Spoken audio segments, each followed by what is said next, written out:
আমরা যেমন security guard রেখে দিই কোন দোকানের মধ্যে, বড় বড় দোকানগুলোতে সিকিউরিটি গার্ড থাকে না, এইরকম ভগবান সিকিউরিটি গার্ড রেখেছেন।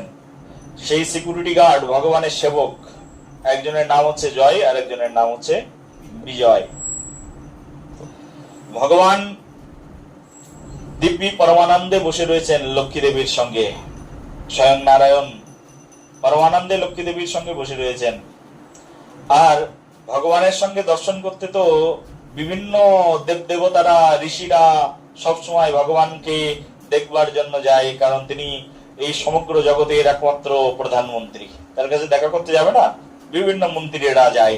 ভগবান তো কখনো কখনো খাদ্য মন্ত্রীর সঙ্গে দেখা করেন, তো কখনো কখনো জল মন্ত্রীর সঙ্গে দেখা করেন। এক এক মন্ত্রীরা এক এক সময় যান, যে ভগবানের সঙ্গে দেখা করেন, ভগবানের সঙ্গে কথা বলেন।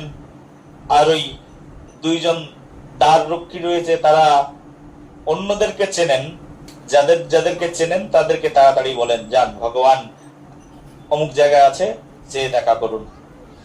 হঠাৎ করে একেবারে অচেনা চারটে মুখ ভগবানের সঙ্গে দেখা করবার জন্য গেল।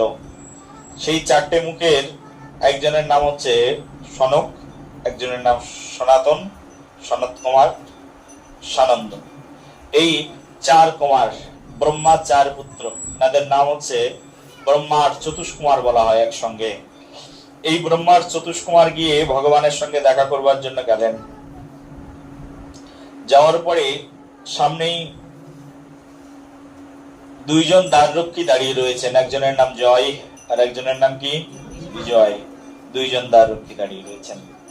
দুইজন দ্বাররক্ষীকে দেখেছেন, দেখে দ্বাররক্ষী তো ভগবানের দ্বাররক্ষী, হাত জোর করে অনুনয় করে বিনয় করে বলছেন যে আমরা চতুষ্কুমার এসেছি একটু ভগবানকে দর্শন করবার জন্য, কৃপা করে আমাদেরকে একটু যেতে দিন।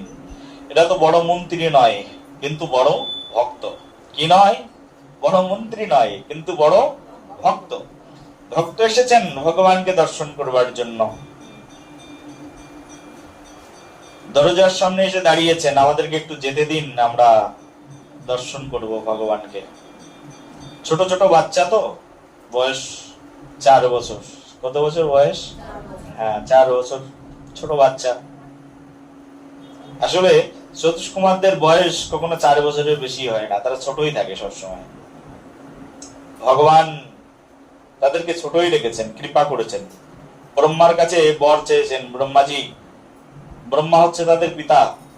বাবার কাছে বলছে, বাবা আমাদেরকে এই আশীর্বাদ করো, আমাদের বয়স যেন কখনো 4 বছরের বেশি না হয়। বললো রাধে রাধে। 4 বছরের বাচ্চা থাকতে চাই সারা জীবন। চতুষ্কুমার এখনো 4 বছরের বাচ্চা আছে। আমাদের বয়স বেড়ে যাচ্ছে না, একদিন যাচ্ছে তো বয়স বেড়ে যাচ্ছে, প্রত্যেকটা মুহূর্ত যাচ্ছে তো আমাদের বয়স, আমাদের আয়ু হরণ হয়ে যাচ্ছে। কিন্তু এই চতুষ্কুমারের বয়স বাড়ে না, তারা সবসময় একই রকম থাকে। 4 বছর বয়স। গেছেন বৈকুণ্ঠের সামনে এসে দাঁড়িয়েছেন, কৃপা করুন, এখন আমি ভগবানকে দর্শন করতে চাই। চতুষ্কুমারকে দেখে খুব পছন্দ হয়নি, ভগবানের ভক্ত বলে মনে হয়নি। কখনো কখনো ভগবানের ভক্তদের দেখলে কিন্তু চেনা যায় না। এই বাচ্চা ভগবানকে, কখনো কখনো ভগবানের ভক্তকে দেখলে চেনা যায় না। ভগবানের ভক্ত এমন ভাবে থাকেন যে তুমি দেখলে চিনতেই পারবে না। দেখবে কোন কোন ভক্ত তার এমন বড় বড় দাড়ি গোপ হয়ে গেছে, তুমি মনে করবে এ আবার কিসের ভক্ত। দাড়ি আর গোপ কাটারই সময় পায় না, আর সে নাকি আবার ভক্ত। মনে হয় না এরকম? বলো রাধে রাধে। বৈষ্ণব চিনতে হয় এই হৃদয়ের চোখ দিয়ে। বৈষ্ণব কখনো এই বাইরের চোখ দিয়ে কখনো তুমি বৈষ্ণবকে চিনতে পারবে না। বৈষ্ণব চিনিতে না রে দেবেরও শক্তি, দেবতাদেরও শক্তি নেই বৈষ্ণব চিনতে পারে। বৈষ্ণব চেনা অত্যন্ত দুরূহ ব্যাপার। দেখা যাচ্ছে বিশাল বড় দাড়ি, বিশাল বড় গপ, কিন্তু দেখা যাচ্ছে তিনি বৈষ্ণব প্রধান, বৈষ্ণবদের মধ্যে শ্রেষ্ঠ তিনি। সেই জন্য কাপড় দেখে কখনো বৈষ্ণব চেনা যায় না। কাপড় দেখে বৈষ্ণব চেনা যায়? অনেক মানুষ আছে 10,000 টাকার ড্রেস পরে এসেছে, এসে একেবারে বিশাল বড় ব্যাসাসনে বসে গেল, আর একজন একেবারে ধুলা ভরা জামা কাপড় নিয়ে শত জায়গায় ছিদ্র সামনে বসে পড়লো, মহারাজের সামনে বসেছে পাঠ শুনতে। কি মনে হবে শ্রেষ্ঠ বৈষ্ণবকে, যে হাজারো হাজারো টাকার ড্রেস পরে বসে আছে, প্রণামটা কার দিকে যাবে? তার দিকেই যাবে। কিন্তু প্রণামটা যদি তার দিকেই যায়, আর তুমি যদি মনে করো ইনি শ্রেষ্ঠ বৈষ্ণব আর যারা আছে এরা বৈষ্ণব নয়, তখনই তোমার অপরাধ হয়ে যাবে। আর বৈষ্ণব চরণে যদি হয় ক্ষুদ্র অপরাধ মহা মহা ভজন হতে পড়ে যায় বাদ। বলো রাধে রাধে। আমাদের কলিযুগ না, আমাদের কলিযুগে আমরা মানুষকে এইগুলো দিয়ে বিচার করি। কি দিয়ে বিচার করি? ভালো কাপড় চোপড়, ভালো চেহারা, হ্যান্ডসাম ব্যবহার, হ্যান্ডসাম কথাবার্তা, আমরা মনে করি এই পরম বৈষ্ণব, শ্রেষ্ঠ বৈষ্ণব। বলো রাধে রাধে। গুরুদেবের গলায় 10 ভরি ওজনের চেন আছে, আমারও একটা পড়ার দরকার, তাহলে গুরুদেব মনে হবে। রাধে রাধে। গুরুদেব অনেক দামি কাপড় পরে আছেন, তাহলে মনে হবে ইনি গুরুদেব, ইনি বৈষ্ণব। কিন্তু প্রকৃত বৈষ্ণব এইভাবে চেনা যাবেই না। আমাদের মহাপ্রভুর আদর্শ, মহাপ্রভুর শিক্ষা অনুসারে বৈষ্ণব যদি চিনতে হয়, তাহলে বৃন্দাবনে যাও, যে দেখো বৈষ্ণব কাকে বলে। বৃন্দাবনে যাও। কত হাজার বার যে কাপড়টা কেচেছে ঠিক নেই, কত হাজার বার কাপড় কাচা। মাত্র এক একজন সন্ন্যাসীর কাছে, এক একজন বাবাজিদের কাছে হয়তোবা 2 থেকে 3 সেট কাপড় রয়েছে, তার বেশি কাপড়ই নেই। কোন কোন বাবাজি এরকম আছে যে একটাই কাপড়, এক মুঠো শুকাচ্ছে আর এক মুঠো পড়ছে, তাও নেই। কেউ তাদের দিকে দেখে না। মাঠের মধ্যেই শুয়ে রয়েছেন, গাছতলায় শুয়ে রয়েছেন, খিদে লাগলে খাবেন, পকেটে একটা টাকা নেই, কিন্তু বৃন্দাবনে শ্রীমতী রাধারানীর আশ্রয়ে রয়েছেন, চিনতেই পারবে না কাকে বৈষ্ণব বলে। এটা রাধারানীর প্রিয়। কেউ তাদেরকে খাওয়ায় না, কেউ জিজ্ঞাসাও করে না। তাদের মাথায় এত বড় বড় জট হয়ে গেছে, গা দিয়ে এত দুর্গন্ধ বেরোচ্ছে, কেউ তাদের পাশ দিয়ে গেলেও বলে না এই যে 2টো রুটি দিচ্ছি তুমি খেয়ে নাও। কিন্তু কেউ তাদেরকে না খাওয়ালেও একজন তাদেরকে খাওয়ানোর জন্য তাদের পিছন পিছন ছুটতে থাকে, আর তিনি হচ্ছেন শ্রীমতী রাধারানী। বলো রাধে রাধে। প্রেম সে বলো। কেউ তাদেরকে না খাওয়ালেও একজন খাওয়ানোর জন্য তাদের পিছু পিছু ছুটতে থাকে, আর তিনি হচ্ছেন শ্রীমতী রাধারানী। কেউ তাদেরকে দেখলে বৈষ্ণব মনে করেন না, কিন্তু রাধারানী কখনো তার কৃপা থেকে তাদেরকে বঞ্চিত করেন না। এই হচ্ছে রাধারানীর কৃপা। বৃন্দাবনে যাও, দেখতে পাবে বৈষ্ণব কাকে বলে, বৈষ্ণব ভূষণ কাকে বলে। কতবার একটা কাপড় ছিঁড়েছে, কিন্তু সেই কাপড়টাই পড়ে যাচ্ছে, কারণ কাপড়ের প্রতি তাদের কোনো মোহ নেই। মোহ এই জগতের কোনো বস্তুর প্রতি নেই। দেহ দিয়ে দুর্গন্ধ বেরোচ্ছে, ভালো সাবান মাখবে, সেই মোহ তাদের নেই। তোমার কি মনে হবে? দরকার নেই বাবা এরকম বৈষ্ণব। বলো রাধে রাধে। পান্নাঝিলের মধ্যেই আমার পরিচিত একজন, তিনি বৃন্দাবনের এক বাবাজির কাছ থেকে দীক্ষা নিয়েছেন। আমাকে কয়েকবার বলেছে বৃন্দাবনের বাবাজিদের গা দিয়ে যে গন্ধ বেরায়, সেই জন্য আমি আর আমার গুরুদেবের মন্দিরে যাই না। রাধে রাধে। প্রেম সে বলো। বৈষ্ণব চিনিতে না রে দেবেরও শকতি। কেন? গুরুদেবের মন্দিরে যেতে তোমার সংশয় কেন? কারণ গুরুদেবের গা দিয়ে গন্ধ বেরোয়। গুরু বরণ করার আগে 10 বার ভেবে নিতে হতো তোমাকে যে আমি এই গুরুদেবের চরণে আত্মসমর্পণ করছি। কারণ গুরুদেব হচ্ছেন সাক্ষাৎ কে? বলো, গুরুদেবকে সাক্ষাৎ ভগবান। সাক্ষাদরিতেন সমস্ত শাস্ত্রে রুক্তস্ততা ভাবতেব সদ্ধি, কিন্তু প্রভুর্য প্রিয় এব তস্য বন্দে গুরু শ্রী চরণারবিন্দ। গুরুদেব কাউকে বরণ করার আগে 100 বার ভাবো যে আমি নাকি গুরুদেব বরণ করব কি করব না। গুরুদেব একবার যদি গুরুদেব হয়ে যায়, তাহলে আর চিন্তা করো না। তাকে তার গা দিয়ে গন্ধ বেরোচ্ছে কি তার গা দিয়ে কি বেরোচ্ছে এটা তোমার বিচার করার কোনো অধিকার নেই। তুমি কয়েক কোটি জন্মে আর গুরুদেব পাবে না, আর কয়েক কোটি জন্মে তুমি মানব জন্ম পাবে না। বলো রাধে রাধে। গুরু সম্পর্কে যদি কারোর এই ধরনের অভিব্যক্তি হয়, গুরু সম্পর্কে যদি কারোর এই ধরনের ধারণা হয়, কয়েক কোটি জন্ম চলে যাবে, কুত্তা বিড়াল গরু ছাগল হয়ে জন্মগ্রহণ করবে, 84 লক্ষ জন্মেও তার আর মানব জন্ম হবে না। কত 84 লক্ষ জন্ম চলে যাবে, তথাপিও তার আর মানব জন্ম লাভ হবে না, কারণ মানব জন্ম পেয়ে গুরুকে অবজ্ঞা করেছেন। যদি এই জগতে কেউ গুরুকে অবজ্ঞা করেন, শ্রী গুরুদেবের চরণে আত্মসমর্পণ করে শ্রী গুরুদেবকে যদি হিংসা করেন, বিদ্রুপ করেন, তার বহু বহু জন্ম পক্ষীকুলে জন্মগ্রহণ করতে হয় আর বাক বিতণ্ডা করতে হয়। কারণ পক্ষীরা এই জগতে সবচেয়ে বেশি কিচিরমিচির করে, বেশি বাক বিতণ্ডা করে। গুরুদেবের সঙ্গে যদি কেউ বাক বিতণ্ডায় জন্মে যায়, বাক বিতণ্ডা করে, পরবর্তী জন্মে সে পক্ষী জন্ম লাভ করে এবং সে পক্ষী জন্ম লাভ করে কিচিরমিচির করতে থাকে। বলো রাধে রাধে। প্রেম সে বলো। সেই জন্য গুরুদেব, যদি কেউ শ্রী গুরুদেবের চরণে একবার আত্মসমর্পণ করে তাহলে তার জীবন ধন্যাতি ধন্য হয়ে যায়। কিন্তু আমাদের এই জগৎ বৈচিত্র্যময় জগৎ, আমরা শ্রী গুরুদেবকে সেইভাবে শ্রী গুরুদেবের মতো সম্মান করতে পারি না, শ্রী গুরুদেবের চরণে আত্মসমর্পণ করতে পারি না, যার কারণে আমাদের এই জগতের মধ্যে বিভিন্ন ধরনের প্রতিবন্ধকতার শিকার হতে হয়।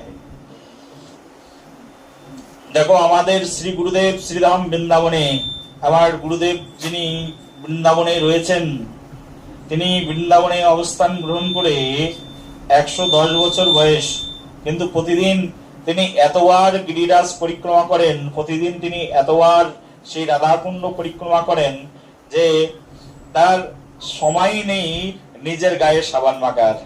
ভক্তরা মাখিয়ে দিলেও মাখতে চান না, কারণ সদা সর্বক্ষণ তিনি লীলা স্মরণের মধ্যে থাকেন। আমার শ্রী গুরুদেব সদা সর্বক্ষণ লীলা স্মরণের মধ্যে রয়েছেন, সদা সর্বক্ষণ ভাবছেন শ্রীকৃষ্ণের কথা, সদা সর্বক্ষণ ভগবান শ্রীকৃষ্ণের লীলা মাধুরী গুণ মাধুরী স্মরণ লীলার মধ্যে রয়েছেন।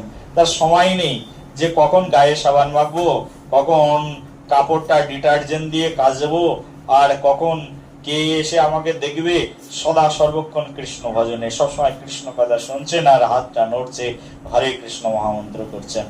হরে কৃষ্ণ কৃষ্ণ কৃষ্ণ হরে হরে, হরে রাম রাম রাম হরে হরে।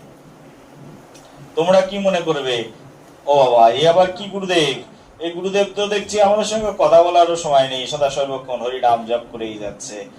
এই যে জড় চোখ দিয়ে কখনো বৈষ্ণব চেনা যায় না। বৈষ্ণবকে চিনতে হয় কি দিয়ে বললাম? হ্যাঁ, বৈষ্ণবকে চিনতে হয় হৃদয় দিয়ে।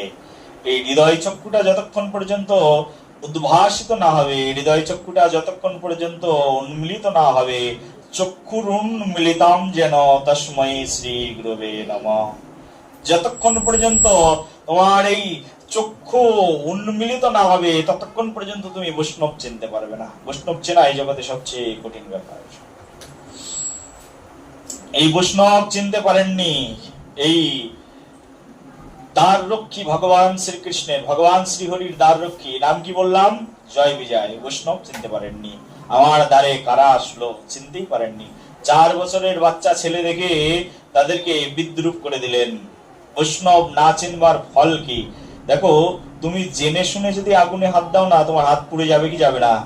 হ্যাঁ, তুমি জেনে শুনে আগুনে হাত দিলে হাত পুড়ে যাবে। তুমি জানো না যে আগুনের মধ্যে হাত দিলে আমার হাত পুড়ে যাবে, তুমি জানো না, তাও তুমি আগুনের মধ্যে হাত দিয়েছো, তোমার হাত পুড়বে কি পুড়বে না? হ্যাঁ, পুড়বে তো? বলো রাধে রাধে। জেনে শুনে আগুনের মধ্যে হাত দিলে যেমন তোমার হাত পুড়ে যাবে, না জেনে আগুনের মধ্যে হাত দিলেও তোমার হাত পুড়ে যাবে। সেই জন্য তোমাকে জানতে হবে। জ্ঞানেন লভতে মোক্ষম, জ্ঞানী এই জগতের একমাত্র মোক্ষ প্রাপ্তির উপায়। জ্ঞানী ব্যক্তি একমাত্র তিনি সহজে সেই তত্ত্ববস্তুকে আস্বাদন করতে পারেন। যদিও ভক্তির কাছে জ্ঞানের কোনো মূল্য নেই, কিন্তু জ্ঞান ভক্তকে ভক্তি যোগে সহযোগিতা করে থাকে। বলো রাধে রাধে। প্রেম সে বলো। ভগবান তার নিজ কক্ষের মধ্যে, কুঞ্জের মধ্যে বসে রয়েছেন, আর ভক্ত গিয়ে দাঁড়িয়েছেন, দর্শন করবেন, জয় বিজয় পছন্দ হননি সেই ভক্তকে। ভগবানের ভক্ত এরকম হয়? এর আগে তো ভগবানের কত ভক্ত আসে, সব ভক্তরা খুব হ্যান্ডসাম দেখতে। ব্রহ্মার কয়টা মাথা আছে? হ্যাঁ, চতুর্মুখ ব্রহ্মা আছে, 10 মুখ ব্রহ্মা আছে, সহস্র মুখ ব্রহ্মা আছে, কোটি মুখ ব্রহ্মা পর্যন্ত আছে, কত মাথাওয়ালা ব্রহ্মা আছে। এত বড় বড় মানুষ রথ থেকে নামে আর আমাদের প্রভুকে দর্শন করবার জন্য আসে। কত রকমের উপঢৌকন নিয়ে আসে ভগবানকে দর্শন করবার জন্য। এদের হাতে কিছুই নেই। গরিব মানুষ তো থাকবে কি করে? চতুষ্কুমার এ তো 4 বছর বয়সেই সন্ন্যাস নিয়ে নিয়েছে। তো সন্ন্যাসীর কাছে কোনো সম্পদ থাকে নাকি? থাকে বলো? 4 বছর বয়সে সন্ন্যাস নিয়ে নিয়েছে, কিছুই নেই চতুষ্কুমারের কাছে। কোনো আভূষণ নেই, বেশ নেই, দেখতে অত হ্যান্ডসাম নয়, একেবারে সিমসাম চেহারা। কাপড় গুলো যে কত বছর ধরে কাছে না ঠিক নেই, ময়লা। বৃন্দাবনের মলিন বসন দিয়ে গাই, ব্রজের ধোলায় গড়াগড়ি যায়, কোথায় গো প্রেমময়ী? বলো রাধে রাধে।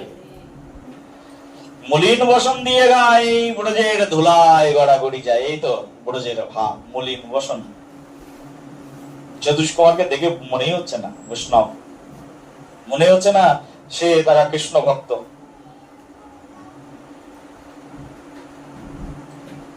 দ্বাররক্ষীদের আর পছন্দ হলো না। সেই দ্বাররক্ষী কারা বলো? জয় বিজয়। পছন্দই হচ্ছে না।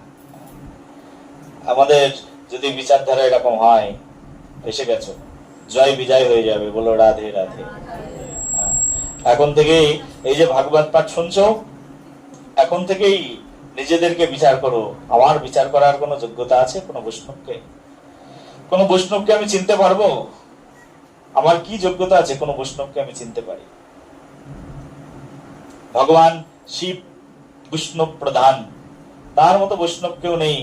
কিন্তু শিবকে দেখলে বৈষ্ণব মনে হয়? মনে একটা পাগল, একেবারে বদ্ধ পাগল। পড়ে আছে কি সব ভগবানের ভক্তরা কত দামি দামি কাপড় চোপড় পরে, ইন্দ্রদেব দামি কাপড় পরে, বরুণদেব দামি কাপড় পরে, আর এ তো কোনো কাপড়ই পরে না। এ তো কাপড় না হলেই ভালো হয়, দেখছি বাঘের চামড়া পরে বসে আছে। বলো রাধে। বুঝতে পারবে শিব যে পরম বৈষ্ণব? কার ক্ষমতা আছে ধরার?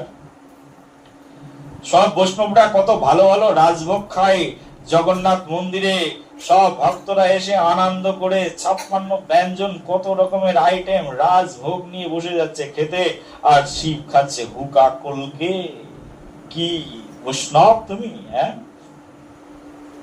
সবাই কত দামি দামি দামি দামি দামি দামি হীরা মণিমুক্তা গলায় ঝুলিয়ে ভগবানের কাছে আসছে, আর শিব গলায় একটা সাপ ঝুলিয়ে চলে এসছে। কি বলবে তুমি শিবকে? পাগল? হ্যাঁ, বদ্ধ পাগল। কিন্তু শিব বদ্ধ পাগল নাকি? বদ্ধ পাগল মনে হবে। বৈষ্ণবের ক্রিয়া মুদ্রা বিজ্ঞে না বুঝায়। বৈষ্ণবের ক্রিয়া বিজ্ঞজন বুঝতে পারে না। পার্বতীকে বলছে, পার্বতী ভাগবত শুনবে, এসো আমার কাছে বসো। কোথায় বসবো প্রভু? কোনো জায়গায় তো নেই। কোন জায়গা যখন পাচ্ছ না, তাহলে এক কাজ করো, আমার কোলের পরে এসে বসো। এ তো আরো বদ্ধ পাগল। স্বামী তার স্ত্রীকে কোলের পরে বসিয়ে বলছে, এখন ভাগবত শোনো। কোলের পরে পার্বতীকে বসিয়ে বলছে, শোনো ভাগবত আমি বলছি। আর যত সময় শুনবে তত সময় হু হু করবে। ঠিক আছে ঠিক আছে প্রভু, হু হু করেই যাব। পার্বতীকে কোলের পরে বসিয়ে এবার শিবজি ভাগবত শ্রবণ করাচ্ছেন। শুনেছো এরকম কথা? তোমার দেখে কি মনে হবে? শিবকে বৈষ্ণব মনে হবে না বদ্ধ পাগল মনে হবে? সেই জন্য চোখ দিয়ে কখনো বৈষ্ণব বিচার করা যায় না। প্রেম সে বলো। বৈষ্ণব বিচার করতে হয় ভাব দিয়ে, বৈষ্ণব বিচার করতে হয় হৃদয় দিয়ে। সেজন্য বৈষ্ণবের কোয়ালিফিকেশন কি সেটা শাস্ত্রের মধ্যে বর্ণনা করা আছে। শিখতে হবে, জানতে হবে বৈষ্ণব। শিবের কপালে কিন্তু আবার উদ্রপুণ্ড তিলকও পরা নেই। কি করে বুঝবে? শাস্ত্রের মধ্যে তো বর্ণনা করা আছে চৈতন্য চরিতামৃতে। বৈষ্ণব চিনতে গেলে বৈষ্ণবের লক্ষণ কি সনাতন গোস্বামী পাদ বর্ণনা করছেন। বৈষ্ণবের যে লক্ষণ রূপ গোস্বামী পাদও লিখেছেন ভক্তিরস অমৃত সিন্ধুতে। সনাতন গোস্বামী পাদ বৈষ্ণবের লক্ষণ বর্ণনা করেছেন। সেখানে বর্ণনা করেছেন তিনি হরিভক্তি বিলাসের মধ্যে বৈষ্ণবের লক্ষণ সদা সর্বক্ষণ মুখ দিয়ে হরি নাম কীর্তন করবেন, কপালে উদ্রপুণ্ড তিলক থাকবে, কণ্ঠে কণ্ঠী মালা থাকবে, এই হচ্ছে বৈষ্ণব। শিবের কপালে তো কোনো উদ্রপুণ্ড তিলকই নেই, কি করে বুঝবে? হ্যাঁ, না রাধাকুণ্ডের মাটি পড়েছে আমার মতো। কেউ কেউ আবার এই পান্নাজিলের লোকই কেউ কেউ বলে যে প্রভু আগে পড়তো সাদা তিলক, এখন পড়ে কালো তিলক। বলো রাধে রাধে। তো সে শিবের কপালে তো কালো তিলকও নেই, শিবের কপালে সাদা তিলকও নেই। শিবের কপালে মেখে রেখেছে একেবারে শ্মশানের ছাই বস্ত্র নিয়ে এরকম করে মেখে রেখেছে। বলো রাধে রাধে। শিব পরম বৈষ্ণব হয়ে গেল। প্রেম সে বলো, প্রেম সে বলো। এই যে কালো তিলক পড়েছে, এটা হচ্ছে রাধাকুণ্ডের মাটি। কোথাকার মাটি? এই যারা যারা সাদা তিলক পড়েছে, এগুলো হচ্ছে দ্বারকার মাটি। দ্বারকা নগরী শ্রেষ্ঠ, কারণ ভগবান শ্রীকৃষ্ণ সেখানে বিচরণ করেছেন। ব্রজের গোপীরা সেখানে গিয়ে দেহ রেখেছেন, তাই শ্রেষ্ঠ। বৃন্দাবন শ্রেষ্ঠ কেন? কারণ বৃন্দাবনে ভগবান শ্রীকৃষ্ণ শ্রীমতী রাধারানীকে নিয়ে সেখানে রমণ করেছেন, রমণ বিহারী রমণ করেছেন। ব্রজের রসিক ভক্তদের জন্য, গৌড়ীয় ভক্তদের জন্য বৃন্দাবন শ্রেষ্ঠ। তার কারণ ব্রজের ভাবধারায় যারা রয়েছেন, গৌড়ীয় ভক্ত যারা রয়েছেন, তারা বৃন্দাবনকে সর্বশ্রেষ্ঠ মানেন, কারণ বৃন্দাবনের উপরে আর কিছু নেই। দ্বারকায় ভগবান শ্রীকৃষ্ণ ছিলেন, কিন্তু অনেক ভক্ত আছে, রসিক ভক্ত আছেন, তারা কিন্তু দ্বারকার কৃষ্ণকে কখনো স্মরণ করেন না। তারা সদা সর্বক্ষণ বৃন্দাবনের কৃষ্ণকে নিয়েই ভাবেন। এটা হচ্ছে ভাবের উপরে, এগুলো ভাবের উপরে তার রসতত্ত্বটা তার হৃদয়ের মধ্যে আসে। তো সেই জন্যই বৃন্দাবনের মাটিও শ্রেষ্ঠ, দ্বারকার মাটিও শ্রেষ্ঠ। যে কোনো মাটি তুমি তোমার কপালে পড়তে পারো, উদ্রপুণ্ড তিলক পরো। বলা হচ্ছে যে কপালে তিলক ধারণ না করে যেজন বৃথায় জনম তার, তুলসীর হার না পড়ে যে ছাড়, জমালয়ে বাস তার। বলো রাধে রাধে। প্রেম সে বলো। তিলক ধারণ না করলে জনম বৃথা, গলায় তুলসী মালা ধারণ না করলে তার জনম বৃথা। ও শিব, তুমি গলায় কি পড়েছো যে তুমি বৈষ্ণব হয়ে গেলে? হ্যাঁ, আর জগতের মধ্যে শ্রেষ্ঠ বৈষ্ণব হয়ে গেলে কপালে উদ্রপুণ্ড তিলক না পড়ে, কপালে উদ্রপুণ্ড তিলকও পড়লে না, গলায় তুলসীর মালাও ধারণ করলে না, আবার শ্রেষ্ঠ বৈষ্ণব হয়ে গেলে। এই যে চিনতে পারবে না, বৈষ্ণব চিনিতে না রে দেবের শকতি। বলো রাধে রাধে। প্রেম সে বলো। হ্যাঁ, কেউ যদি এসে বলে আমি বৈষ্ণব, তাহলে তাকে সম্মান করো। বৈষ্ণব শব্দটা উচ্চারণ করেছে। কেউ যদি বলে আমি বৈষ্ণব, সম্মান করো। কিন্তু বৈষ্ণব মুখ দিয়ে বলেনই না আমি বৈষ্ণব, বলেন আমি কৃষ্ণের একজন দাস। দাস হলে আরো বেশি ভালো কথা। এ দাস কার দাস? না, ভগবান শ্রীকৃষ্ণের দাস। আমি সেবক। কার সেবক? আমি রাধারানীর সেবক। তাকে প্রণাম নিবেদন করো, কারণ তিনি শ্রেষ্ঠ জন। তুমি বুঝতে পারবে না তার মধ্যে কি লুকিয়ে আছে, তোমার জানারই ক্ষমতা নেই। তুমি কপালে উদ্রপুণ্ড তিলক ধারণ করেছো, হাতে একটা জপের মালা নিয়ে সারা রাস্তা ঘুরে বেড়াচ্ছ, আর তোমার সামনে একজন বসে রয়েছে, সে চোখ দিয়ে জল ফেলছে আর কাঁদছেন হা কৃষ্ণ হা রাধে বলে। আর তুমি ভাবছো এ ঢঙ্গি বাবা কোথা থেকে এসেছে, কপালে তিলক নেই, কণ্ঠে কণ্ঠী মালা নেই, এ ঢঙ্গি বাবা আমার সামনে বসে বসে ঢং করছে, আমাকে দেখে দেখে কাঁদছে। বলো রাধে রাধে। হিংসা করো না, তুমি বুঝতেই পারবে না, ভাবই বুঝতে পারবে না এই জগতের জীবের। আগে এক সময় আমার মনে হতো কপালে তিলক পরে না, তখন ছোট মানুষ ছিলাম, তো মনটাও ছোট ছিল। হলো রাধে রাধে। এখনো বড় হয়নি, এখনো মনটা ছোট আছে, কিন্তু একটুখানি চেঞ্জ হয়েছে। হলো রাধে রাধে। আগে মনে হতো এই কি করে বৈষ্ণব হতে পারে, কি করে বৈষ্ণব হয়, এইসব মানুষ তো বৈষ্ণব হতে পারে না। কপালে তিলকই নেই, দেখো তিলকের ঢং দেখো। একজনের দেখবে কারুর তিলক এই দিক দিয়ে এই দিকে গিয়ে উঠেছে, কারুর তিলক এই দিকে উঠেছে, কারুর আবার চ্যাপটা তিলক, কারুর বেকা তিলক, কত রকমের ঢং। আগে দেখে মনে হতো এগুলো ঠিকঠাক বৈষ্ণব নয়, সব অপসম্প্রদায়ের বৈষ্ণব, সব সহজিয়া সম্প্রদায়ের বৈষ্ণব। আর এখন মনে হয় যে এদের মধ্যে কি লুকিয়ে আছে তা আমার মধ্যে নেই। বলো রাধে রাধে। প্রেম সে বলো। আমার কি বিচার করার ক্ষমতা আছে যে কে কোন সম্প্রদায়ের বৈষ্ণব? আর বৈষ্ণব জগৎ সম্পর্কে আমার কতটুকুই বা জ্ঞান আছে? শ্রী চৈতন্য মহাপ্রভু যে বৈষ্ণবিজম সমগ্র জগৎ জীবের মাঝখানে প্রচার করেছিলেন, তার এক কিঞ্চিত পরিমাণে আমার জানা নেই। আমি কি করে জানবো যে বৈষ্ণব কি? ভারতের বিভিন্ন প্রান্তে বিভিন্ন জায়গায় যায়, সেখানে গিয়ে দেখি শ্রী চৈতন্য মহাপ্রভু এসে অলরেডি এখানে প্রচার করে গেছেন, নিতাই চাঁদ এসে এখানে প্রচার করে গেছেন, নিত্যানন্দ গৌরাঙ্গ ঘুরে ঘুরে প্রচার করেছেন ভারতের বিভিন্ন জায়গায়, এক এক জায়গায় এক এক ধরনের শিক্ষা প্রদান করেছেন। দক্ষিণ ভারতে মহাপ্রভু গিয়ে, দক্ষিণাত্যে মহাপ্রভু একেবারে বৈষ্ণবীয় ধর্মকে প্লাবন ঘটিয়ে দিয়েছেন দক্ষিণ ভারতে গিয়ে। উত্তর ভারতে মহাপ্রভু বৈষ্ণব ধর্মের প্লাবন একেবারে ঘটিয়ে দিয়েছেন। এই বঙ্গদেশে নিতাই চাঁদ বৈষ্ণব ধর্মকে এমন ভাবে প্রচার করেছেন, বাদ রাখেননি কোনো ঘরে প্রচার করতে। নিতাই চাঁদ গৌরাঙ্গ মহাপ্রভু এইভাবে প্রচার করেছেন। আর আমি যখন নিজেকে প্রচারক বলি তখন আমার খুব লজ্জা করে, ঘৃণা হয়। এখন মনে হয় আমি কিসের প্রচারক, কবে প্রচার করলাম, আর কি প্রচার করলাম? আমি তো নিজের প্রচারে নিজেই করলাম। নিজেরে করিতে গৌরব দান, নিজেরই কেবলই করি অপমান, আপনারে শুধু ঘেরায়া ঘেরায়া ঘুরে মুড়ি পলে পলে। বিশ্বকবি রবীন্দ্রনাথ ঠাকুর। বলো রাধে রাধে। প্রেম ছে বলো।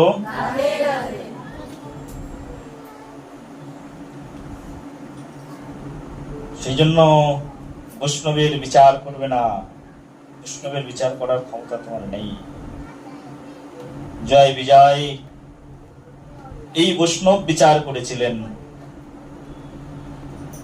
জয় বিজয় বৈষ্ণবকে এমন ভাবে বিচার করেছিলেন যে বিচার করবার জন্য এই জয় বিজয় তার জীবনে সবচেয়ে চরম ক্ষতির সম্মুখীন হয়েছিল এই বৈষ্ণব বিচার করতে গিয়ে। বৈষ্ণবকে বিচার করে ফেলেছেন জয় বিজয়। এই বৈষ্ণব কেমন বৈষ্ণব, কেমন বিষ্ণু ভক্ত, এদেরকে দেখে ভক্তই মনে হয় না। চেহারা দেখে নয়, বস্ত্র দেখে নয়, আভূষণ দেখে নয়।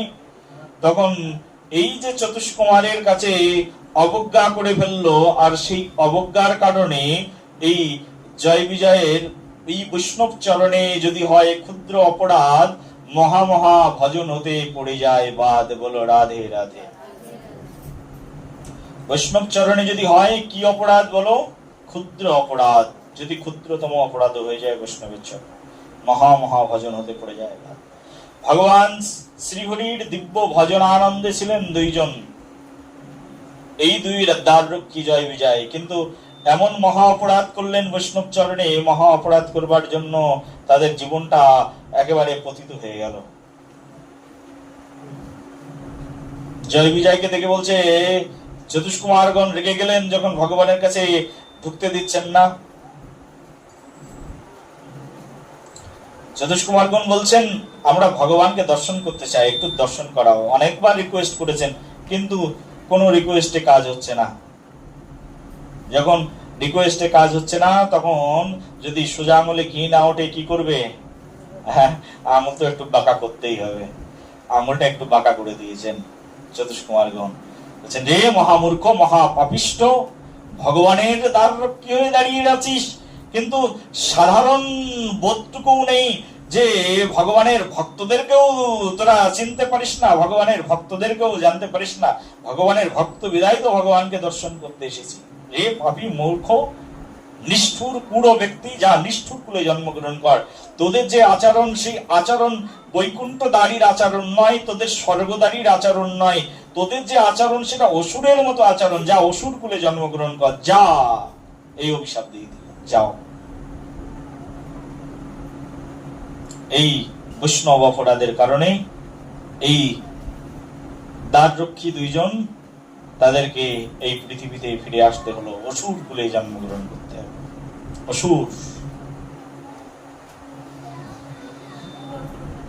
অসুর বলতে এই দেহধারী মানুষই। কেউ কেউ আবার অসুর বলতে অন্য কিছু বুঝে নেয়, কিন্তু দেহধারী মানুষই। কিন্তু তাদের স্বভাব আচরণ মানুষের মতো নয়। মনুষ্য কুলে জন্ম, কিন্তু মানুষের মতো আচরণ নয়। এতটাই ক্রূরতা স্বভাব তাদের, এতটাই নিষ্ঠুর স্বভাব তাদের, যে তাদেরকে দেখলেই সাধারণ মানুষ ভয়ে ভীত প্রকম্পিত হয়ে যায়। একজন বৈষ্ণবকে দেখলে মানুষ ভীত হয় নাকি আনন্দে প্রেমাপ্লুত হয়। কোনটা হয় বলো? প্রেমাপ্লুত হয়। বৈষ্ণবের নামেতে উল্লাস, বৈষ্ণবের নাম শুনলেই মনের মধ্যে উল্লাস হবে। আচার্যপদ শাস্ত্রের মধ্যে বর্ণনা করছেন, বৈষ্ণব এমন হবেন যে বৈষ্ণবের নাম শুনলে উল্লাস হবে। ও হো হো, বৈষ্ণব আসছেন দ্বারে, ও বৈষ্ণব আসছেন, কি আনন্দ, কি আনন্দ। এই বৈষ্ণব তো আমার হৃদয়ের জন, বৈষ্ণবের মতো শ্রেষ্ঠ এই জগতে আর কে আছে। বৈষ্ণবের কথা শুনলে মনের মধ্যে আনন্দ হবে, বৈষ্ণবের আগমনের কথা শুনলে উল্লাসিত হবে, অন্তর গদগদ হয়ে যাবে। এই হচ্ছে বৈষ্ণব আগমনের কারণ। এই হচ্ছে বৈষ্ণবকে ভালোবাসা, বৈষ্ণবকে কাছে ডাকা, বৈষ্ণবকে প্রেম নিবেদন করা। বৈষ্ণব এই জগতে সবকিছু জানেন, তিনি ভালোবাসতে জানেন, শাসন করতে জানেন, বৈষ্ণব প্রতিপালন করতে জানেন, বৈষ্ণব কাউকে জন্ম দান করতে জানেন। বলো রাধে রাধে। বৈষ্ণব এই জগতে সবই জানেন। সেই জন্য বৈষ্ণবকে দর্শন করা মাত্রই হৃদয়ের মধ্যে একটা প্রেম ভাব চলে আসে। মহাপ্রভু বৈষ্ণব ছিলেন, নিত্যানন্দ প্রভু বৈষ্ণব ছিলেন। মহাপ্রভুকে দর্শন করতে ভক্তরা আসতেন, বাড়ি যাওয়ার কথা ভুলে যেতেন। কেউ 7 দিন পরে বাড়ি ফিরতেন, তো কেউ 1 মাস পরে বাড়ি ফিরতেন।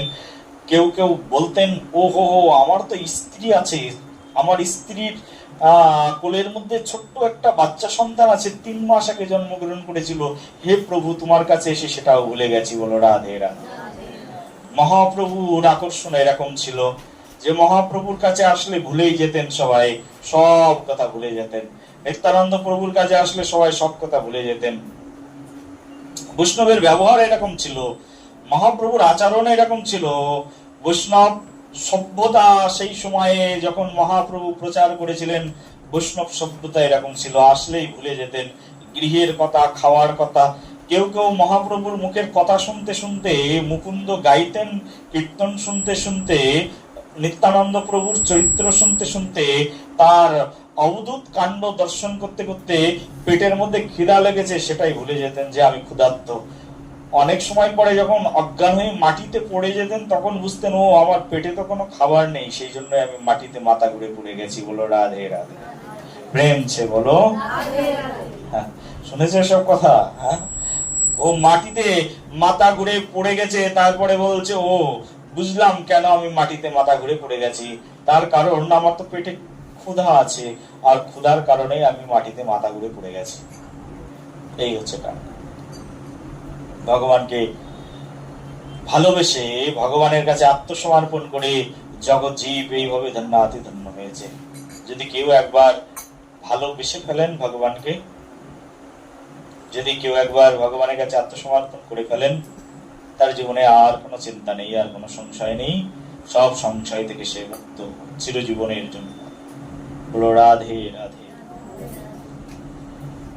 এই যে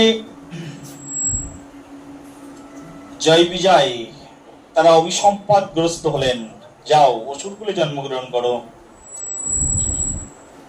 তাদের আরেকটি কন্ডিশন ছিল বটে, যদি ভগবানের সঙ্গে মিত্ররূপে সন্ধি করতে চায়, তাদের একবার এই জয় বিজয়ের আরেকটা ঘটনা আছে। তাদের জীবনে একবার এরকম মনে হয়েছিল, জয় বিজয় খুব শক্তিশালী ছিলেন, খুব ভালোবান, বুঝো তো, একেবারে কুস্তিকার, খুব ফাইটার ম্যান ছিলেন, খুব ভালো ফাইটিং করতে পারতেন, এত ফাইট করতে পারতেন যে তাদের সঙ্গে ফাইট করার মতো, যুদ্ধ করার মতো ক্ষমতা জগতে খুব কম মানুষের ছিল। দেবতারাও পর্যন্ত জয় বিজয়কে ভয় পেতেন, তার কারণ তারা এত বলিষ্ঠ চেহারার অধিকারী ছিলেন এবং এত শক্তিশালী ছিলেন। একবার জয় বিজয় দুইজন এই দরজার সামনে বসে বসে ভাবছেন যে আমরা যদি কারোর সঙ্গে যুদ্ধ করি, কার সঙ্গে যুদ্ধ করব? এই পৃথিবীতে আমাদের মতো যোদ্ধা কেউ নেই। যুদ্ধা তো তাদের সঙ্গেই করা যায়, সমানে সমানে যুদ্ধ করা যায়। যতজন আসে আমাদের প্রভুর কাছে দেখা করতে, সবাই খুব দুর্বল ব্যক্তি, এদের সঙ্গে যুদ্ধ করে কোনোদিন শান্তি পাবো না। কে ভাবছেন? এই জয় বিজয় ভাবছেন যে এদের সঙ্গে যুদ্ধ করে কোনোদিন শান্তি পাবো না, কারণ এরা খুবই দুর্বল, এত দুর্বল মানুষের সঙ্গে কখনো যুদ্ধ করে শান্তি পাওয়া যায় না। যুদ্ধ যদি করতে হয় এমন কারোর সঙ্গে যুদ্ধ করা উচিত যে আমাদের সমকক্ষ হবে, তাদের সঙ্গে যুদ্ধ করলে ঠিক আছে। হারলাম কি জিতলাম আমি যদি জানি যে আমি এদের সঙ্গে যুদ্ধ করে জিতে যাব, তাহলে ওই যুদ্ধের কোনো মানে থাকে না। জয় বিজয় একবার ভাবছেন, জয় বিজয়কে বলছেন, আচ্ছা বলতো আমরা যদি যুদ্ধ করি কার সঙ্গে যুদ্ধ করতে পারবো, আমাদের সমকক্ষ কে আছে? না, একজন আছে। জয় বিজয় বলছে, একজন আরেকজনকে বলছে এই জগতে কেউ নেই, কিন্তু একজন আছে। কে সে? সে হচ্ছে আমাদের প্রভু। এই প্রভুর সঙ্গে যদি যুদ্ধ করি তাহলে ঠিক আছে, কারণ প্রভু আমাদের মতো শক্তিশালী, আর কেউ আমাদের সেই শক্তিশালী নেই। বলো রাধে রাধে।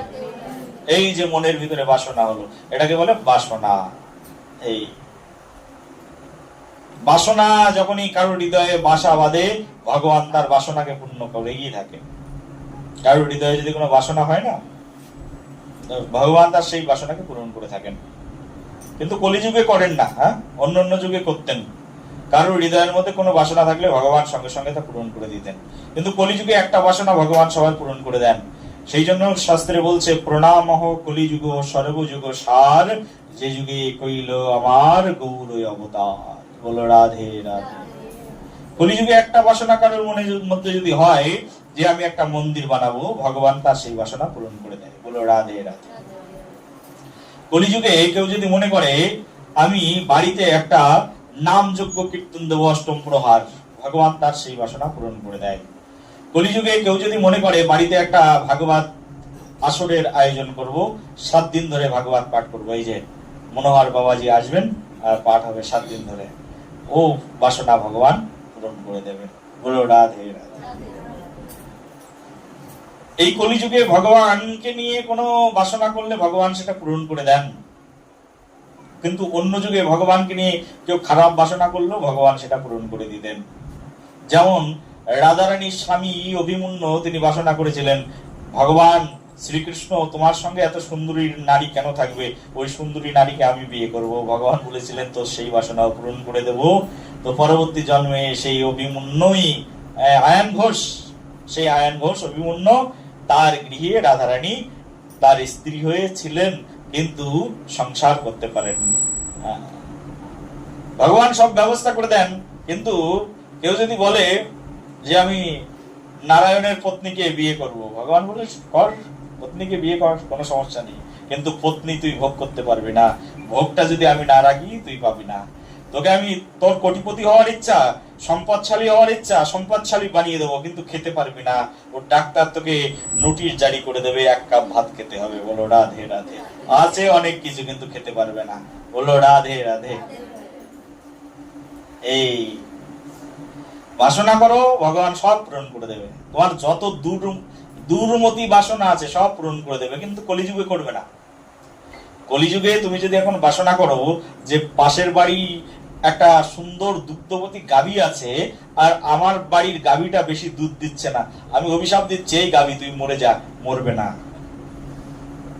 কলিযুগে জানে, ভগবান জানেন কলিযুগের মানুষ ভালো কিছু চিন্তা করতে পারবে না। কলিযুগের মানুষ সবসময় একজন আর একজনের খারাপটাই চিন্তা করবে। সেই জন্য ভগবান এই কলিযুগ শুরু হওয়ার আগের থেকেই বলে দিয়েছেন, কলিযুগে মানুষ চাইলেও আমি সবকিছু দেব না, শুধু ভক্তিটা চাইলে দেবো। বলো রাধে রাধে। প্রেম সে বলো। কলিযুগে মানুষ অনেক কিছু চাইবে।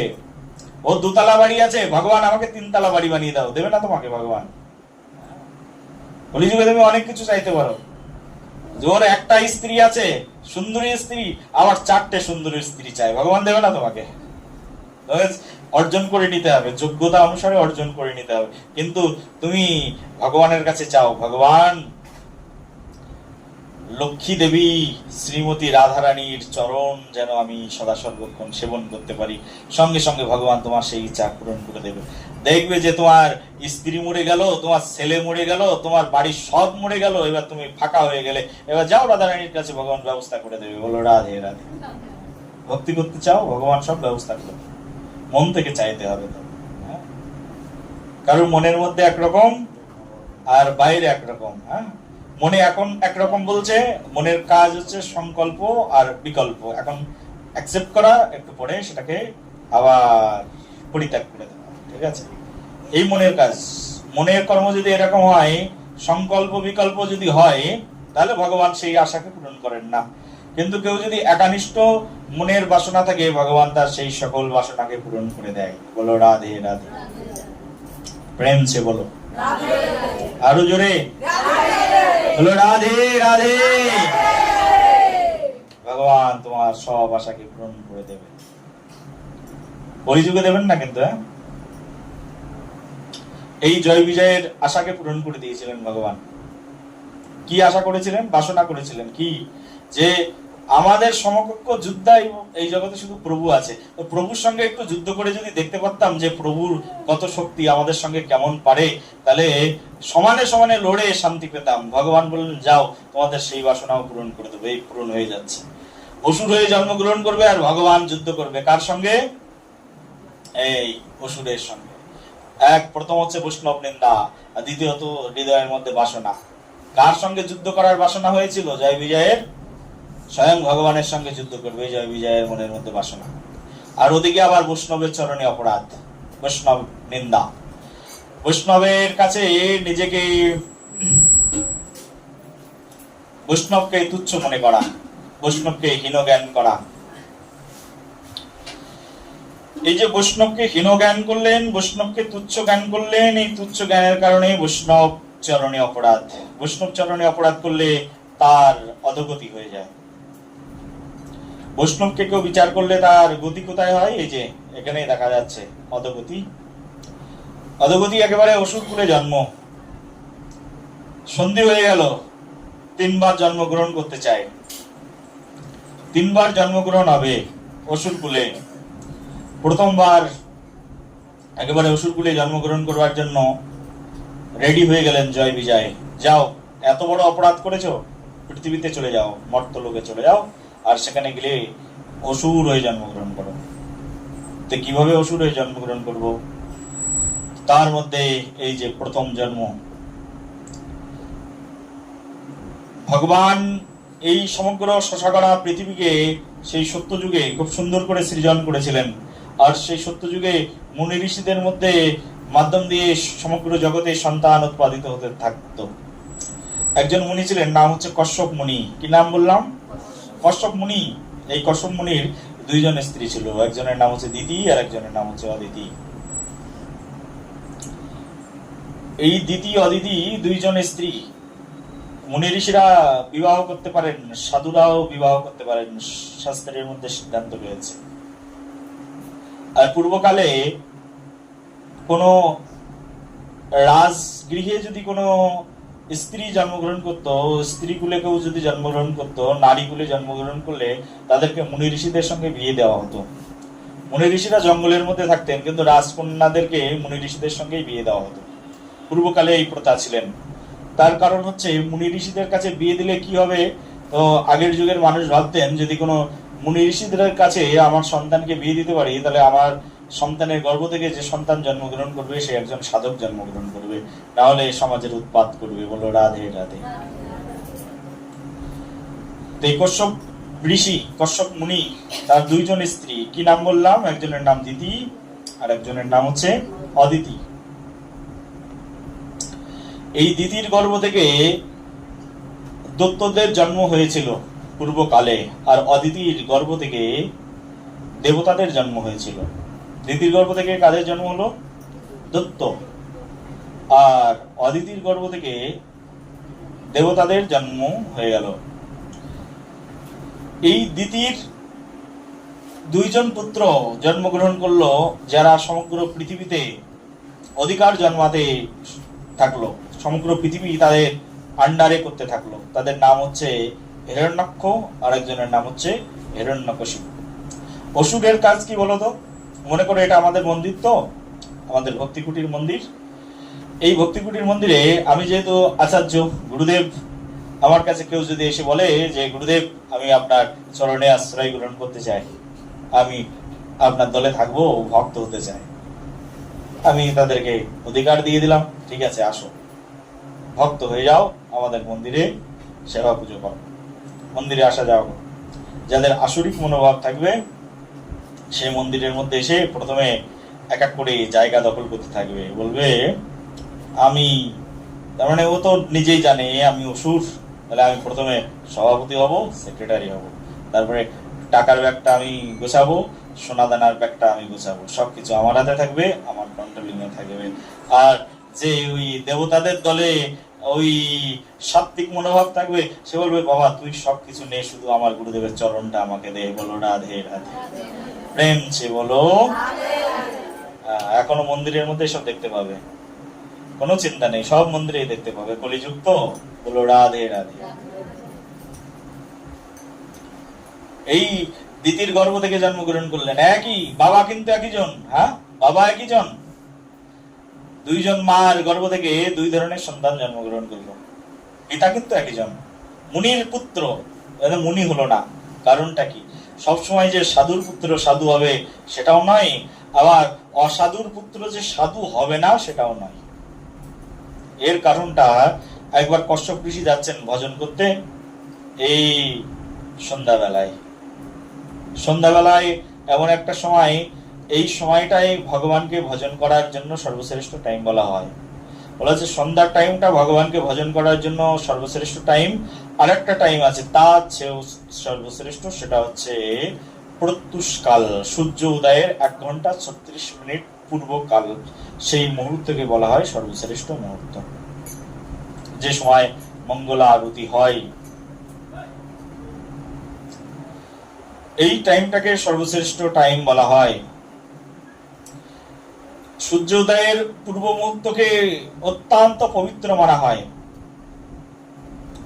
এটাকে ব্রহ্ম মুহূর্ত বলা হয় শাস্ত্রে। এই ব্রহ্ম মুহূর্ত এবং এই সন্ধ্যার মুহূর্ত, এই দুটো মুহূর্তে আমাদের ভজন সাধন করা উচিত। এই দুটো মুহূর্ত আমাদেরকে বৃথা কখনোই নষ্ট করা উচিত নয়।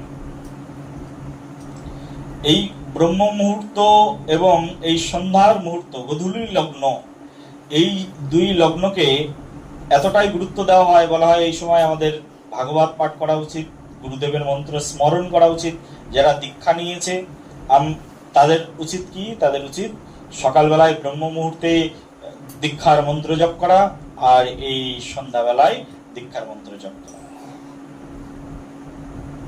না হলে সকালবেলায় ভাগবত শ্রবণ করা, ব্রহ্ম মুহূর্তে ভাগবত পড়ো, ব্রহ্ম মুহূর্তে ভগবানের মঙ্গল আরতি করো, আর সন্ধ্যাবেলায় ভগবানের সন্ধ্যা আরতি করো। হয় কি হয় না? আমাদের মন্দিরে সন্ধ্যাবেলায় আরতি হয় না? সন্ধ্যাবেলাই হয়, গোধূলি লগ্নেই আরতি হয়। সব মন্দিরগুলোতে সন্ধ্যাবেলায় আরতি হয় আর সকালবেলায় আরতি হয়।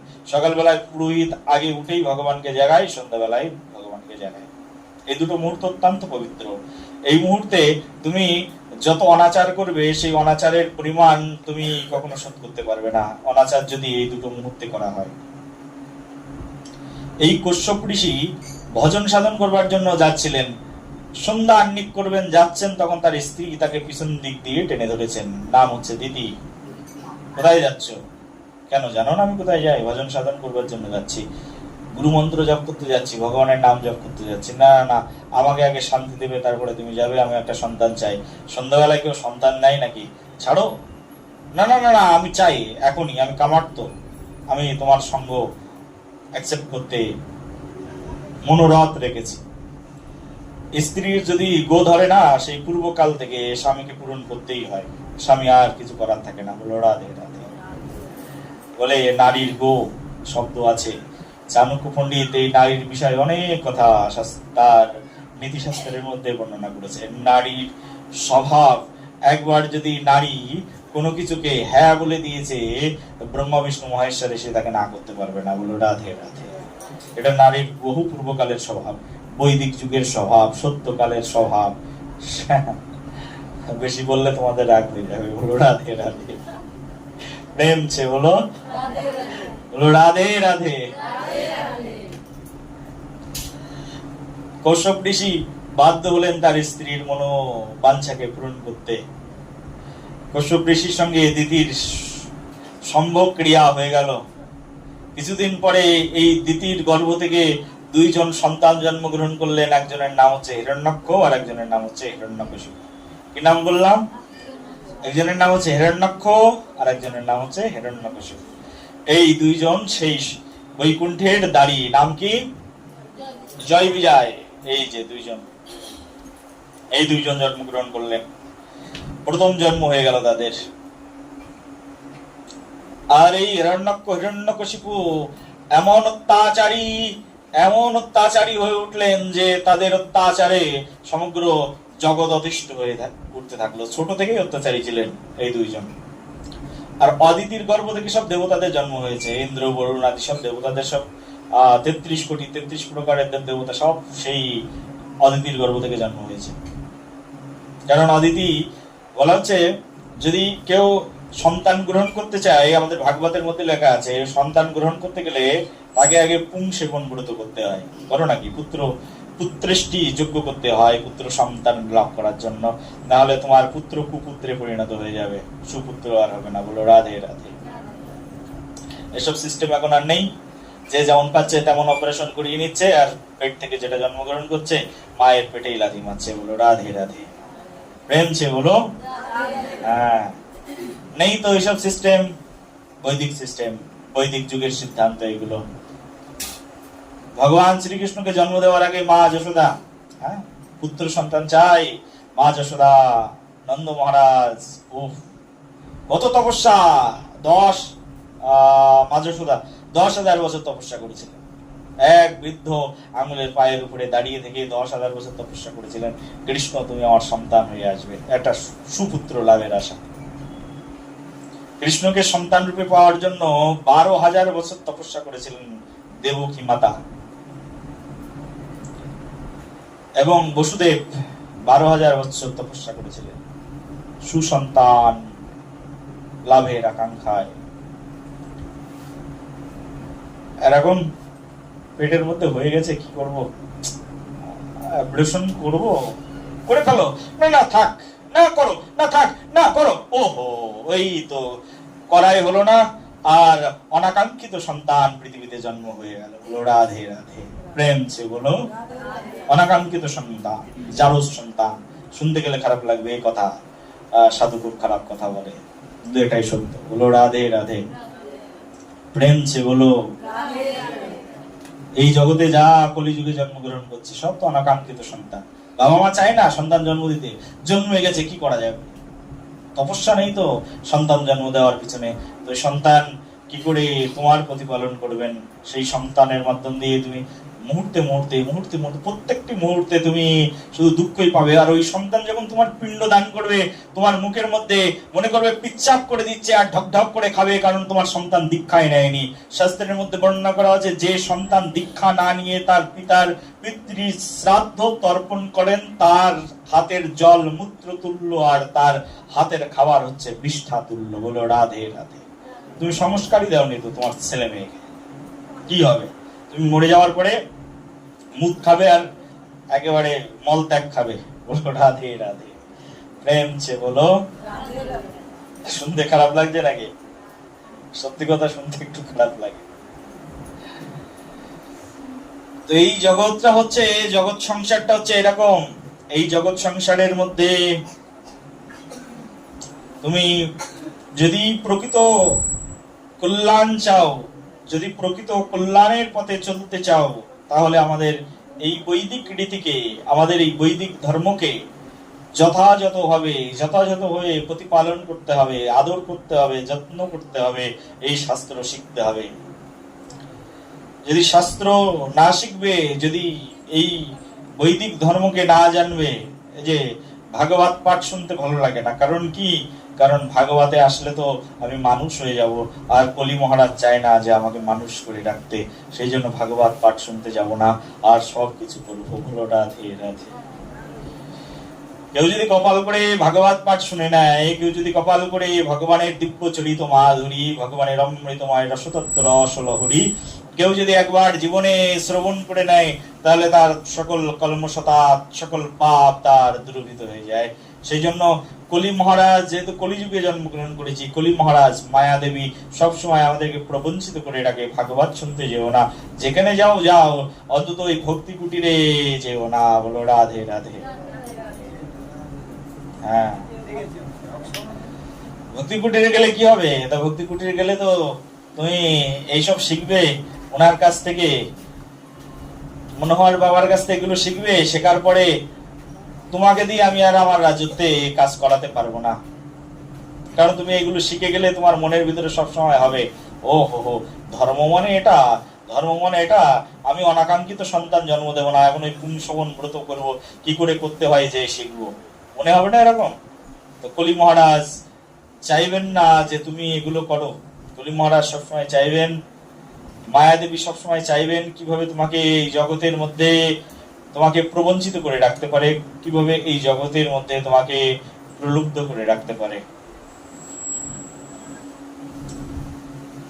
সেই জন্যই ভাগবত কথা কীর্তন সবার জন্য নয়, সবাই শ্রবণ করতেও পারেন না, সবার কপালে জোটেনও না।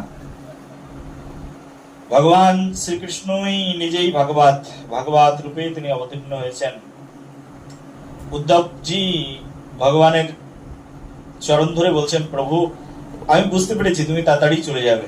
ভগবান শ্রীকৃষ্ণ পৃথিবীতে এসে 125 বছর থাকেন এই জাগতিক লীলায়। 125 বছর ভগবান শ্রীকৃষ্ণ এই পৃথিবীতে থাকেন, 125 বছর হতে গেছে। উদ্ধব বলছেন, প্রভু আমি তো তোমার প্রত্যেকটি শ্বাস প্রশ্বাসের কথা জানি, তুমি চলে যাবে প্রভু, আর তুমি যদি চলে যাও আমি কোথায় থাকবো? তোমার প্রসাদী মালা পড়ি, এই যে প্রসাদী মালা, ভগবানকে পরানোর পরে যে মালা পরা হয় সেটার নাম হচ্ছে প্রসাদী মালা। ভগবান পরিধান করার পরে যে বস্ত্র আমরা পরি সেটাকে বলে ভগবানের প্রসাদী বস্ত্র। ভগবান খাওয়ার পরে যে খাবারটা আমরা খাই সেটাকে বলে প্রসাদ, ভগবানের প্রসাদ। ভগবান কোনো বস্তু গ্রহণ করার পরে সেটা প্রসাদে পরিণত হয়। উদ্ধবজি বলছেন, হে প্রভু আমি তো তোমার প্রসাদে প্রতিপালিত, তোমার প্রসাদের আমার জীবন ধারণ হয়। ওই যে গান আছে না, হইতাম যদি বৈষ্ণব দ্বারের কুকুর, প্রসাদ দিয়ে তরাইতেন বৈষ্ণব ঠাকুর। হে প্রভু আমি তো তোমার দ্বারের কুকুর। বৈষ্ণবের ভাবনাটা হচ্ছে এরকম, বৈষ্ণব ভাবেন যে আমি একজন বৈষ্ণবের দ্বারের কুকুর হয়ে যদি জন্মাতে পারি তাহলে একটু প্রসাদ দিত, ভগবানের প্রসাদ। কারণ বৈষ্ণব তো অন্য কিছু খায় না, বৈষ্ণবের বাড়ি অন্য কিছু থাকে নাকি? যে বৈষ্ণব তার বাড়িতে অন্য খাবার থাকে না, মাছ মাংস খায় না, খায় কি? ভগবানকে নিবেদন করে যদি একটু শাক পাতালতা পেল তাও সেটা ভগবানকে নিবেদন করে, ভগবানকে নিবেদন করার পরে শাক পাতালতা সেটা বৈষ্ণব খায়। আর যদি কোন কুকুর এসে ঘেউ ঘেউ করে আমাকে একটু দাও দাও, তো বৈষ্ণবের ঘরে তো আর কিছু নেই দেওয়ার মতো, ওই শাক পাতালতা ভগবানকে ভোগ লাগানো জিনিস সেটাই তো আমাকে দেবে, তাই না? এই জন্য শাস্ত্র আচার্যপাদ বলছেন, হইতাম যদি বৈষ্ণব দ্বারেরও কুকুর, তাহলে বৈষ্ণব ঠাকুর কি করতেন? প্রসাদ দিয়ে তরাইতেন বৈষ্ণব ঠাকুর। যদি বৈষ্ণবের দ্বারের কুকুর হয়ে যেতাম তাহলে বৈষ্ণব ঠাকুর আমাকে একটুখানি প্রসাদ দিয়ে আমাকে তাড়িয়ে দিতেন। আর ওই বৈষ্ণব আমাকে যে তাড়িয়ে দিতেন কিন্তু একটু প্রসাদ যে পেতাম তাতে আমার জীবন তৃপ্ত হয়ে যেত। প্রেম ছে বলো, বলো রাধে রাধে। এই যে প্রসাদ প্রসাদ প্রসাদ, ভগবানের প্রসাদ ছাড়া এই জগতে আর কোনো কিছুতেই সেই পরম তৃপ্তির মহিমা আর কোনো কিছুতে নেই। ভগবানের প্রসাদে যত গুণ আছে এত গুণ আর কোনো কিছুর মধ্যে নেই। তুমি তো ঠাকুর তোমার কুকুর বলিয়া জানো হোমরে। হে প্রভু তুমি তো, হে বৈষ্ণব তুমি তো ঠাকুর আর আমি তোমার কুকুর বলিয়া জানো হোমরে। কুকুর বলতে আমাদের কি লাগে? লজ্জা লাগে নাকি? আর বাঘ বলতে আমাদের ভালো লাগে, বাঘ হিংস্র প্রাণী, কিন্তু হিংস্র প্রাণী হব কিন্তু কুকুর হব না। হ্যাঁ, যদি বলা হয় তুমি একজন রয়্যাল বেঙ্গল টাইগার, তখন আমাদের বুক ফুলে ওঠে, আমি রয়্যাল বেঙ্গল টাইগার, আমি খুব শক্তিশালী। কিন্তু যদি কেউ তোমাকে বলে তুমি কুকুর, যদি তোমাকে বলা হয় তুমি কুত্তার বাচ্চা, সঙ্গে সঙ্গে রেগে যাবে, কুত্তার বাচ্চা বললে আমাকে। যদি বলে তুই বাঘের বাচ্চা, ও এই তো আমাকে সম্মান দেওয়া হয়েছে। এটা হিংস্র প্রাণী, তার নাম উচ্চারণ করা হয়েছে, মানুষ ভাবছে এই তো আমাকে খুব সম্মান দেওয়া হয়েছে, বাঘের বাচ্চা বলেছে আমাকে। হ্যাঁ, তো জগৎটা হচ্ছে এরকম উল্টো জগৎ। আমরা সব কিছু উল্টোটা ভেবে বসে থাকি। বিশেষ করে কলিযুগের মানুষ শাস্ত্রে যা লেখা আছে তার উল্টোটা করবে, বৈষ্ণবরা যা বলবে তার উল্টোটা করবে, যেটা শাস্ত্রে লেখা থাকবে তার উল্টোটা করবে মানুষ। শাস্ত্রে বলা হয়েছে তুমি দ্রুত ক্রিয়া করবে না, আর মানুষ সেটাই বেশি বেশি করে করবে। দ্রুত ক্রিয়া ভালো লাগে, যা বলা থাকবে তার উল্টোটা করবে, বলে এর ভিতরে কি আছে একটু দেখি। স্যার বলে দিয়েছেন স্কুলে 100 জন স্টুডেন্ট আছে, আর প্রাইমারি স্কুলে স্যার প্রাইমারিতেই পড়াচ্ছেন, ক্লাস 3-তে পড়ে ছোট ছোট বাচ্চা। স্যার বলেছেন, এই শোন বাচ্চারা, তোরা বড় হলে কিন্তু কখনো সিগারেট খাস না, সিগারেট বিড়ি খেলে তোদের দেহ নষ্ট হয়ে যাবে, ক্যান্সার রোগ হয়ে মরে যাবি, ইত্যাদি ইত্যাদি কথা। তখন ওই ক্লাস 3-র বাচ্চা ভাবছে, স্যার নিষেধ করলো বিড়ি খেতে, সিগারেট খেতে, ওটাই আগে খেয়ে দেখবো কি আছে এর মধ্যে। বলো রাধে রাধে। যা নিষেধ করা থাকবে মানুষ সেটাই করবে, সেটাই তাদের বেশি ভালো লাগে। নিষিদ্ধ কর্ম মানুষের সবচেয়ে বেশি করতে ভালো লাগে। কলিযুগের মানুষ এরকম হবে। শাস্ত্রের মধ্যে বর্ণনা করা আছে কলিযুগে নিষিদ্ধ কর্ম বেশি করা হবে। বলো রাধে রাধে। প্রেম সে বলো। হ্যাঁ, শাস্ত্রে যা বলা হবে তার উল্টোটা করবে কলিযুগের মানুষ। এই যে বৈষ্ণব, বৈষ্ণব বৈষ্ণব থেকে কি তাহলে হইতাম যদি বৈষ্ণব, দ্বারেরও কুকুর প্রসাদ দিয়ে তরাইতেন বৈষ্ণব ঠাকুর। উদ্ধবজি বলছেন, এই প্রভু তোমার চরণে আমি তো আত্মসমর্পণ করেছি, তোমার প্রসাদই বস্ত্র আমার প্রসাদ। তুমি খেলে উচ্ছিষ্ট যা রেখে দাও সেটাই আমি খাই, তোমার মুখের উচ্ছিষ্ট প্রসাদ সেটাই আমি আহার করি। প্রভু তুমি যে বস্ত্র পরে ফেলে রেখে দাও ওই প্রসাদী বস্ত্র আমি পরি, তুমি চলে গেলে আমি কোথায় থাকবো? এই কথা শুনে উদ্ধবজিকে ভগবান বলছেন, উদ্ধব চিন্তা করো না, আমি চলে যাব কিন্তু একটা রূপে এই জগতের মধ্যে থেকে যাব। কি রূপে প্রভু? বলছে, আমি যে রূপে এই জগতের মধ্যে থাকবো কলিযুগে আমি একটা রূপে থাকবো, তুমি সেই রূপের উপাসনা করবার জন্য প্রস্তুত হয়ে যাও। প্রভু কি রূপে থাকবে? তুমি তো চলেই যাবে, 125 বছর পরে তোমার লীলা সংবরণ হয়ে যায়, তুমি চলে যাও। উদ্ধবজি তো একেবারে দেবগুরু বৃহস্পতির একেবারে ডাইরেক্ট সাজেশন। উদ্ধবজি মহারাজ জানেন শাস্ত্রের মধ্যে কি লেখা আছে, ভূত ভবিষ্যৎ সবকিছু জানেন। কবে পৃথিবী ধ্বংস হবে, কবে ভগবান এসেছেন, কবে ভগবান চলে যাবেন, সবকিছু জানেন। উদ্ধব সব জানেন, এত বড় তত্ত্বজ্ঞ পণ্ডিত ছিলেন উদ্ধব।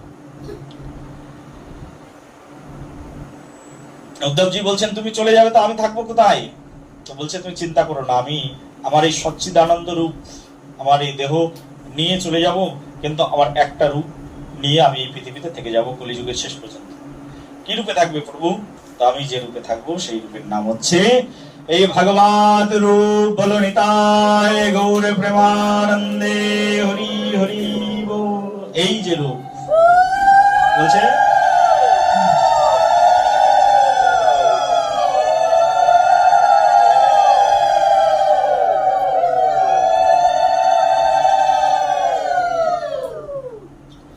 আমি পৃথিবীতে যে রূপে থেকে যাব সেই রূপের নাম হচ্ছে ভাগবত রূপ। এই ভাগবত রূপের মধ্যে আমি থাকবো, তুমি এই রূপের উপাসনা করো। উদ্ধবজি প্রস্তুত হয়ে গেলেন ভাগবত রূপের উপাসনা করবার জন্য। প্রভু ভাগবত রূপে কোথায় উপাসনা করব? এই ভাগবতের রূপের উপাসনা ভাগবতের শ্রেষ্ঠ জায়গাতেই করবে। কোথায় সেটি? বৃন্দাবন। এই যে বৃন্দাবন ভজন ধন মুহে করালো উপদেশ গো গুরুদেব। উপদেশ দিল গো, বৃন্দাবন ভজনের কথা গুরুদেব আমাকে উপদেশ দিয়ে দিলেন। এই জগতে ভগবান শ্রীকৃষ্ণ হচ্ছেন পরম গুরু। কৃষ্ণ পিতা, কৃষ্ণ মাতা, কৃষ্ণ হন গুরু। কৃষ্ণ বিহনে এই জগতে আর কোনো গুরু নেই। কৃষ্ণই এই জগতের পরম গুরু, তত্ত্বগুরু। তিনি চৈত্য গুরু রূপে সকলের হৃদয়ের মধ্যে অবস্থান গ্রহণ করছেন। ভগবান শ্রীকৃষ্ণ গুরু জানিয়ে দিলেন, যাও বৃন্দাবনে বসে বসে ভাগবত রূপের আরাধনা করো। উদ্ধবজি সারা জীবন বৃন্দাবনে বসে বসে সেই জীবনে কৃষ্ণ চলে গেছেন। বৃন্দাবনে বসে বসে ভাগবত আস্বাদন করেছেন, ভাগবত শুনিয়েছেন, ভাগবত শ্রবণ করেছেন, ভাগবতের আরাধনা করে জীবন কাটিয়েছেন। বলে রাধে রাধে। ভাগবতের প্রচার করেছেন উদ্ধবজি, ভাগবতের প্রচার। এই যে ভাগবত পাঠ হচ্ছে, এই ভাগবতের প্রচার। এই ভগবান চলে গেছেন, কৃষ্ণ চলে গেছেন, কিন্তু কৃষ্ণ কোন রূপের মধ্যে আছেন? এই ভাগবত রূপের মধ্যে আছেন। সেই জন্য ভাগবত শ্রবণ করতে হবে, ভাগবত কথা শ্রবণ করতে হবে। কলিযুগে এটাই হচ্ছে সর্বশ্রেষ্ঠ সাধনা।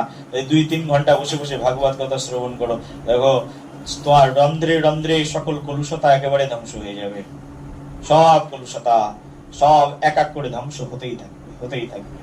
একদম ভাগবত সেবয়া ভাগবতের উত্তম শ্লোকে ভক্তির ভবতি নিষ্ঠ।